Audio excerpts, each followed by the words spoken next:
যদি আপনার ফেসবুক পেজে এই ৬টা সমস্যা থাকে তাহলে আপনি কিন্তু কনটেন্ট মনিটাইজ পাবেন না। তো আপনাকে এখনই কিন্তু চেক করতে হবে যে আপনার ফেসবুক পেজে এই ৬টার ভিতরে যেকোনো একটা সমস্যা আপনার রয়েছে কিনা। তো এই সমস্যাগুলি আপনি কিভাবে চেক করবেন? তার জন্য আপনি কি করবেন? সবার আগে চলে আসবেন আপনার যে ফেসবুক পেজ থাকবে আপনি কি করবেন? এইখানে চলে আসবেন।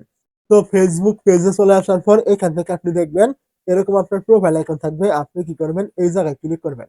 যখন আপনি এইখান থেকে প্রোফাইলে ক্লিক করবেন, এইখান থেকে আপনি দেখবেন ড্যাশবোর্ড নামে একটি অপশন থাকবে। আপনি কি করবেন? এই জায়গায় একটি ক্লিক করবেন। তো ড্যাশবোর্ডে ক্লিক করে দেওয়ার পর এখান থেকে আপনি দেখবেন এই যে আপনার এরকম নাম উপরে শো করবে। আপনি কি করবেন? এই নামে একটি ক্লিক করবেন। যখন আপনি এইখান থেকে নামে ক্লিক করবেন, এইখান থেকে আপনি দেখবেন নিচে একটি অপশন থাকবে পেজ রেকমেন্ডেশন নামে। তো আপনি কি করবেন? এই জায়গায় ক্লিক করবেন। তো এইখানে আপনি যখনই ক্লিক করবেন, এইখান থেকে আপনি দেখবেন যে এই যে রেকমেন্ডেবল, আপনার এই পেজটা রেকমেন্ডেবল আছে কিনা। যদি আপনার এখান থেকে পেজটা রেকমেন্ডেবল থাকে তাহলে আপনি এইখান থেকে কন্টেন্ট মনিটাইজেশনটা পাবেন। কেন পাবেন? কারণ এইখান থেকে যদি রেকমেন্ডেবল থাকে তাহলে আপনার পেজ রিচ, এঙ্গেজমেন্ট এবং কি ভিডিও ভাইরাল হওয়ার সম্ভাবনা আছে এবং কি এটা রেকমেন্ডেবল থাকলে আপনার ভিডিওগুলি কোনো না কোনো দিন ভাইরাল কিন্তু হবেই। আর ভিডিও ভাইরাল হলে রিচ, এঙ্গেজমেন্ট এগুলো আপনার পেজে কিন্তু আসবে। আর যখন আপনার পেজে রিচ, এঙ্গেজমেন্ট, ভিডিও ভাইরাল থাকবে তখন কিন্তু ফেসবুক আপনাকে অবশ্যই কন্টেন্ট মনিটাইজ দিয়ে দিবে। এটা কিন্তু ফেসবুকেরই অ্যানাউন্সমেন্ট। তো এখন আপনার যদি এখান থেকে কোনো ক্রমে রেকমেন্ডেবল না থাকে, নট রেকমেন্ডেবল অথবা রেকমেন্ডেবল সাসপেন্ড থাকে তাহলে আপনার এই পেজের ভিডিওগুলি কিন্তু কখনোই ভাইরাল হবে না। আর ভিডিও ভাইরাল না হলে আপনার পেজে কিন্তু রিচ, এঙ্গেজমেন্ট এইগুলো কিন্তু আসবে না। আর এইগুলো না আসলে আপনি কিন্তু কন্টেন্ট মনিটাইজ আপনি পাবেন না। তো অবশ্যই আপনাকে সবার আগে চেক করতে হবে যে আপনার এখানে রেকমেন্ডেবল আছে কিনা আপনার পেজটা। যদি রেকমেন্ডেবল থাকে তাহলে আপনি এই পেজ নিয়ে কাজ করবেন। আর যদি নট রেকমেন্ডেবল অথবা রেকমেন্ডেবল সাসপেন্ড থাকে আপনি এটার সমাধান করতে না পারেন তাহলে আপনি এই পেজে আর কাজ করবেন না। আপনি নতুন আরেকটা খুলে যদি রেকমেন্ডেবল থাকে তাহলে আপনি কাজ করবেন। অবশ্যই আমার কথাগুলো বুঝতে পেরেছেন। তো এটা ছিল আপনার ১ নাম্বার। যদি এরকম রেকমেন্ডেবল না থাকে তাহলে কিন্তু আপনি কন্টেন্ট মনিটাইজ পাবেন না। ২ নাম্বার যে সমস্যাটি রয়েছে যদি আপনার পেজে থাকে তাহলে আপনি কন্টেন্ট মনিটাইজ পাবেন না। সেটার জন্য আপনি কি করবেন? এখান থেকে ব্যাক করবেন। আবার এখান থেকে ব্যাকে চলে আসবেন এবং আবার এখান থেকে ব্যাকে আপনার এরকম প্রোফাইলে চলে আসবেন। তারপর আপনি এখান থেকে নিচে চলে আসবেন এবং এখান থেকে আপনি দেখবেন মোর নামে একটা অপশন থাকবে। আপনি এইখানে ক্লিক করবেন। তারপর আপনি এখান থেকে যে ভিডিও দেখতে পাবেন, আপনি ভিডিওতে ক্লিক করবেন। যখন আপনি এইখান থেকে ভিডিওতে ক্লিক করবেন, এইখান থেকে আপনি দেখবেন আপনি যে ভিডিওগুলো এখানে আপলোড করেছেন এই ভিডিওগুলো আপনার ভাইরাল রয়েছে কিনা, ভিডিও আপলোড করলে আপনার ভিউজ আছে কিনা। যদি এইখান থেকে আপনার প্রোফাইলে কোনো প্রকার ভিডিও ভাইরাল না থাকে, যদি আপনার এখান থেকে ভিউজ না আসে তাহলে কিন্তু আপনি কন্টেন্ট মনিটাইজ পাবেন না। আমি আগেই বলেছিলাম যে ফেসবুকের অ্যানাউন্সমেন্ট অনুযায়ী যেসব পেজে ভিডিও ভাইরাল থাকবে, রিচ, এঙ্গেজমেন্ট এগুলো বেশি থাকবে তারাই কিন্তু এখান থেকে কন্টেন্ট মনিটাইজ কিন্তু আপনার পাবে। তো এটা ছিল আপনার ২ নাম্বার সমস্যা। যদি আপনার পেজে কোনো প্রকার ভিডিও ভাইরাল না থাকে তাহলে কিন্তু আপনি এখান থেকে কন্টেন্ট মনিটাইজ পাবেন না। অবশ্যই আপনাকে ভিডিও আগে ভাইরাল করতে হবে। তো এটা ছিল ২ নাম্বার। ৩ নাম্বার সমস্যা থাকলে আপনি কন্টেন্ট মনিটাইজ পাবেন না। তার জন্য আপনি কি করবেন? এখান থেকে আবারও আপনার এই যে ড্যাশবোর্ড থাকবে আপনি এই জায়গায় ক্লিক করবেন। এইখানে ক্লিক করে দেওয়ার পরে এখান থেকে একটু নিচে আসলে এখান থেকে আপনি দেখবেন পারফরম্যান্স নামে একটি অপশন থাকবে এবং এখানে আপনার রিচ অথবা ভিউ অথবা ফলোয়ার অথবা এনগেজমেন্ট এই যে ইত্যাদি কিছু বিষয় কিন্তু এখানে থাকবে। তো যদি এইগুলো আপনার এখান থেকে বেশি পরিমাণ না থাকে তাহলে কিন্তু আপনার এই পেজে কন্টেন্ট মনিটাইজ আপনি পাবেন না। অবশ্যই আপনাকে এইগুলো কিন্তু অতিরিক্ত পরিমাণে বাড়িয়ে নিতে হবে বা বাড়লে তবে আপনি এখান থেকে কন্টেন্ট মনিটাইজ আপনি পাবেন। তো যদি এইখান থেকে আপনার একদম কম থাকে তাহলে কিন্তু এখান থেকে আপনি কন্টেন্ট মনিটাইজ পাবেন না। তো এইটা ছিল আপনার ৩ নাম্বার।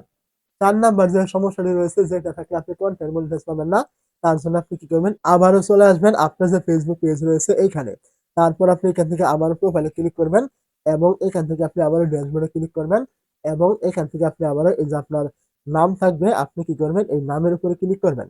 তারপর আপনি এখান থেকে দেখবেন তারপর আপনি এখান থেকে এই যে পেজ রেকমেন্ডেশন থাকবে আপনি কি করবেন? এইখানে ক্লিক করবেন। এই জায়গায় ক্লিক করে দেওয়ার পরে এখান থেকে নিচে আসলে এখান থেকে দেখবেন পেজ স্ট্যাটাস নামে একটা অপশন থাকবে আপনি এইখানে ক্লিক করবেন। তো এই জায়গায় আপনি যখন ক্লিক করবেন এইখান থেকে আপনি দেখবেন যে আপনার এই পেজটা এখানে টিক মার্ক করা রয়েছে কিনা এবং এখান থেকে এই যে নো ভায়োলেশন এরকম রয়েছে কিনা। যদি আপনার এখান থেকে টিক মার্ক না থাকে এবং এখানে কোনো রকম ভায়োলেশন থাকে তাহলে কিন্তু আপনি এখানে কনটেন্ট মনিটাইজ সেটআপ মানে পেলেও কিন্তু আপনার কোনো রকম লাভ কিন্তু হবে না। কারণ ফেসবুকের পলিসি অনুযায়ী যদি আপনার এখানে কোনো রকম পলিসি ইস্যু থাকে তাহলে কিন্তু আপনি কোনো সেটআপ পেলেও কিন্তু ওইটা কিন্তু সেটআপ করতে পারবেন না। আপনাকে কিন্তু ফেসবুক থেকে রিজেক্ট করে দেওয়া হবে। তো অবশ্যই আপনাকে আপনার পেজটা ঠিক রয়েছে কিনা এরকম এটা কিন্তু আপনাকে চেক করতে হবে। কোনো রকম পলিসি ইস্যু থাকবে না আপনার পেজে। যদি কোনো পলিসি ইস্যু থাকে ওইটা সমাধান করবেন। যদি সমাধান করতে না পারেন তাহলে আপনাকে এই পেজটা বাদ দিয়ে নতুন আরেকটা নিয়ে কাজ করতে হবে। তবেই আপনি এখানে সফল হবেন। আর তা না হলে কিন্তু এখানে আপনার কোনো রকম লাভ হবে না কাজ করে। তো ৫ নাম্বার যে আপনার শর্ত তো ৫ নাম্বার যে সমস্যাটি রয়েছে আপনাকে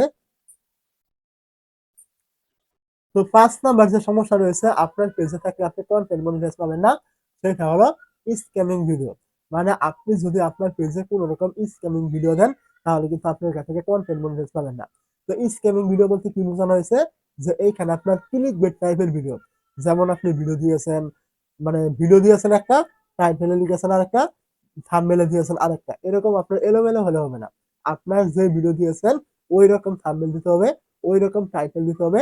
সমস্ত কিছু আপনার এক থাকতে হবে। তাহলেই আপনি কনটেন্ট মনিটাইজ পাবেন। আর যদি আপনি এরকম ভুলভাল ক্লিকবেট কোনো কিছু ভিডিও তৈরি করেন তাহলে কিন্তু আপনি এইখান থেকে কনটেন্ট মনিটাইজ আপনি পাবেন না। এরকম হলে কিন্তু আপনাকে দিবে না। স্ক্যামিং ভেবে কিন্তু আপনাকে রিজেক্ট কিন্তু করে দিবে। অবশ্যই আপনি মনে রাখবেন। সর্বশেষ ৬ নাম্বার যে সমস্যাটি রয়েছে যেটা থাকলে আপনি পেজে কনটেন্ট মনিটাইজ পাবেন না। তো এটা হলো আপনার অনৈতিক টাইপের ভিডিও। অনৈতিক টাইপের ভিডিও বলতে কি বোঝানো হয়েছে এখানে? দেখতে পাচ্ছেন আমার এই ভিডিওর স্ক্রিনে আমি কিছু লেখা দিয়ে দিয়েছি।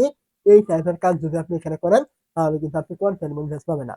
এই সমস্যাগুলি এতটাই আপনার মানে কার্যকরী যে আমি যদি আমার ভিডিওতে এগুলো বলে ফেলি এই কারণে কিন্তু আমার পেজ অথবা আমার ইউটিউবে কিন্তু সমস্যা হতে পারে। তো অবশ্যই এইসব কথা আপনাকে মুখে বলা যাবে না বা আপনার ভিডিওর কোনো টাইটেল বা কোনো কিছুতে আপনার লেখা যাবে না। থাম্বনেইলও লিখতে পারবেন না, টাইটেলও লিখতে পারবেন না। মুখেও আপনি এই টাইপের কোনো কিছু বলতে পারবেন না। যদি এগুলো বলে ফেলেন তাহলে আপনাকে এখান থেকে কোনো না কোনো একটা ভায়োলেশন দিয়ে দিবে এবং এই যে অনৈতিক ভিডিও থাকার কারণে আপনি কিন্তু কনটেন্ট মনিটাইজেশন আপনি পাবেন না। তো মূলত এই যে আমি ৬ টা সমস্যার কথা বললাম, এই ৬ টা সমস্যার ভিতরে যদি আপনার একটা থাকে আপনি এগুলো সমাধান করার চেষ্টা করবেন। যদি সমাধান করতে না পারেন তাহলে আপনি ওই পেজটা বাদ দিয়ে নতুন আরেকটা খুলে এরকম ৬ টা সমস্যা যেন না থাকে আপনি ওইটাতে কাজ করবেন। আর যদি আপনার এখান থেকে ৬ টার একটাও সমস্যা না থাকে তাহলে সুখবর আপনি এখান থেকে অবশ্যই নিয়মিত কাজ করুন। আপনি সফল হতে পারবেন। কনটেন্ট মনিটাইজ আপনি পাবেন।